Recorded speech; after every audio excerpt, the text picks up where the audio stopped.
the real connection to the real deal. Yeah. And I constantly say Dutch Childers is the closest thing we ever saw to the real deal in this country, right? And probably ever will. Not just because he was the first. No, not at all. It was that conviction. It was the tremendous skill. It was on a technical level and also on an emotional level. He had that entire package, and he had the attitude, and he lived that way of life. We don't see that very often. I think an interesting one is Sean Kirk, who I mentored, much like Jeff and Dutch mentored me, and he'd never heard of Dutch Childers until he met me. And I said, you got to listen to these records. You got to listen to these records, you know. And so he's recorded a Dutch Childers song in his most recent, and it's that connection. I also think there's a bunch of people who may never hear of Dutch Childers, but still have Dutch to thank in a way, and hopefully, you know, it's like I liken it to this. The Stones came out in the UK, and and everyone got into it, and this many people got into it, and then there's this percentage that decided they were going to see where it came from, and I think that. And so they went and they found Muddy Waters and they found Helen Wolf. And I think Dutch will forever be that. Yes. He's going to be that one, that the percentage who are into that roots music thing, they're going to want to find out where it came from. And it's going to lead them back to, through myself or through Jeff or whoever, but it'll lead them to Dutch Childers, which will be ground zero for Australian blues. And so I kind of look at it and think that he's indirectly he's a part of everything that happens in the blues roots scene now. No matter how much he may have hated the roots. He said to me, he said, I don't understand the roots scene. I said, I never got roots as a blues player. I mostly got old men telling me jokes. This will actually show you Dutch's love of the blues and the music, that he actually sang those horn lines to Terry Noon, and Terry Noon actually wrote them down, right? He knew what the horn lines were going to be on this album, and they were all actually, he hummed them or sang them to Terry Noon, and he actually, and they spent a couple of days with each other, just writing down these things. Now he already had it in his head what it was going to sound like, and that's why it worked. It was because it's such an album that is so. The word's not organised, but it's so all together, really. It's very strong. A really strong album. Yeah. And also, but on the other way, that he's gone, he was so strong in his thoughts that of what his album's going to be, I was having to steer him occasionally into, well, why don't we try this, or why would we try that? And I remember there's been a few other people over the years have actually tried to get him to sing their songs, and oh no, it's all, if I wrote a song, it's mine. If I like the song, it's mine. But if it's someone else has wrote it, I don't like it. I don't like it. One of his quotes when someone asked him, can you play any George Thorogood, and say, he doesn't play any on, I don't play any of his. Yeah, exactly right. Yeah. When R&B 6 did the support for Thorogood. Like Chris Fenton said, he wouldn't attempt to play Dutch's stuff, because nobody can play Dutch's stuff. Dutch's stuff. That came up. I mean, after Dutch passed, a bunch of us musicians sort of just chatted casually. There was never anything said about doing a tribute album. I was having a long discussion with Nick Charles about it, and I was saying, everyone would be really keen to do it.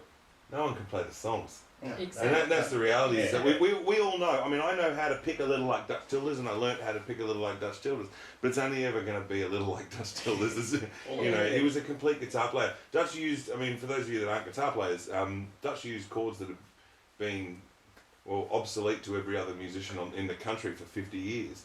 And he knew these progressions and these chords and these finger picking techniques that were long forgotten. And so he was this, honestly, on his night, Dutch could make more noise with one guitar than any of us. Was such a complete player, and I can get up and play guitar with the best of them, and I pride myself on that. I'd always have trouble finding a space to play with Dutch because he was so complete. Bass line, melody, rhythm. Correct. And I wasn't sure where I fit in, you know. The cook said that. Sorry?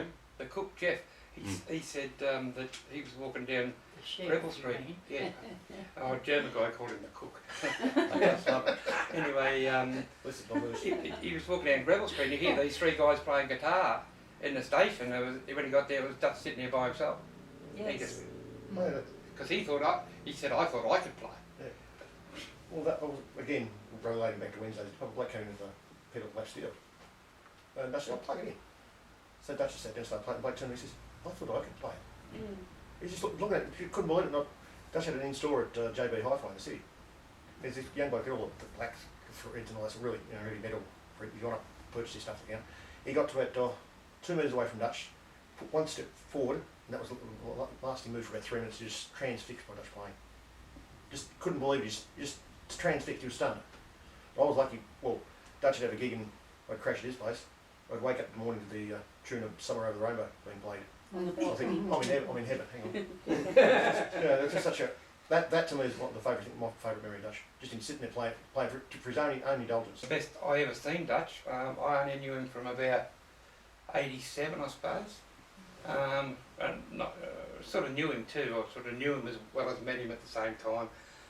And it was the last gig he did at Wang. Yeah, At that's solo. why Oh. that was. I went up to him and I said, will you play such and such? And he says, and I said, don't make me cry. And then he looked up and said, oh, I'll make you cry. And everyone just heard it. And I went, oh, shit.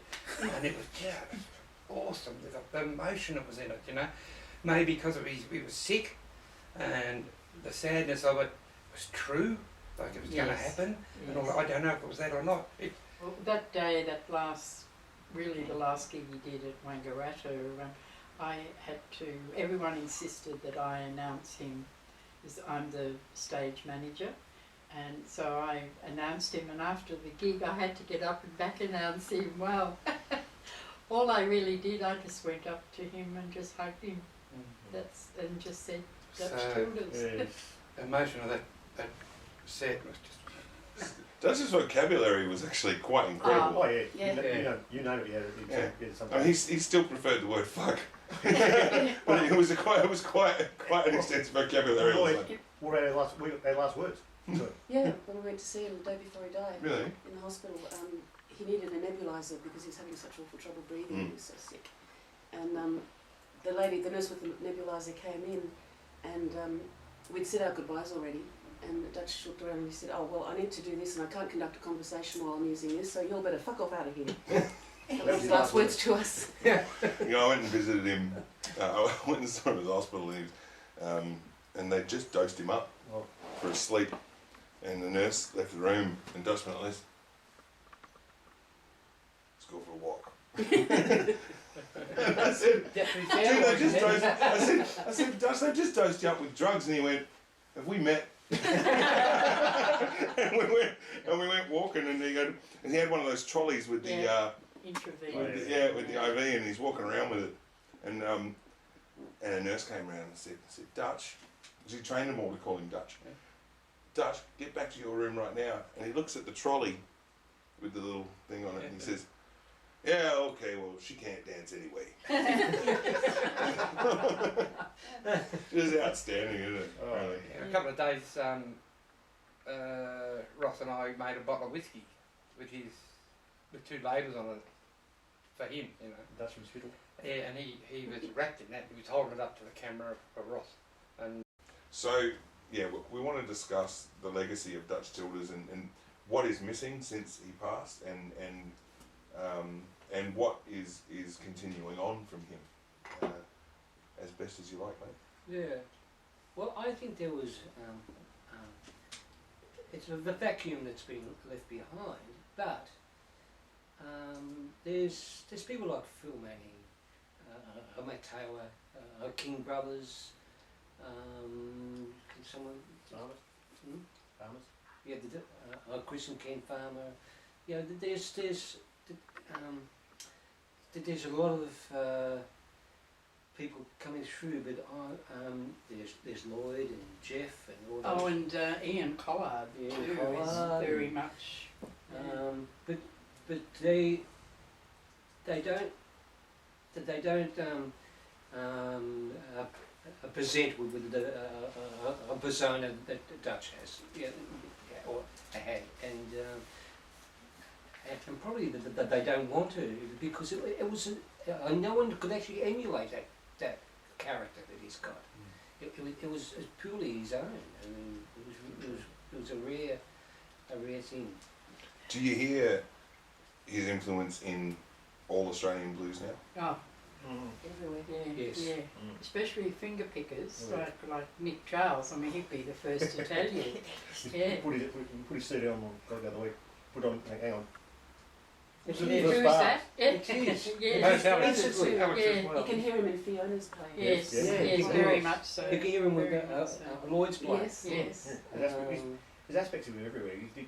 He just, it was that all-encompassing character, the fact that he could influence so many people in different ways. Mm. Yeah. Like, he's part of the reason why I'm the person I am. The fact that he helped me in a bad time. Yeah. You know, he pulled me out of a shell and helped me in a bad time. When my father died when I was 16, I started an apprenticeship when I was 17. Mm. And I went into trade and, well, you know, he was the first big brother type mate I had. Yeah. And he introduced you to Yes. Loretta. Yes. Yes. His son's named after him and all that sort of Well, stuff. Dutch was Matt's godfather. When you meet up again, you can get catch up with him for that. I know. Best thing that ever happened. Yes. Well, I don't know, just something about like me, it's just hard to describe. When you've got a friend like that, it's just impossible to describe. Just the fact that he was so close in many ways. And whenever there's a problem, he was always there. Whenever he had a problem, I'd be in touch with him, sort of thing. You ring him regularly. He was just a good mate. Like, I was lucky in the way the fact that I was just a mate, not a fellow musician.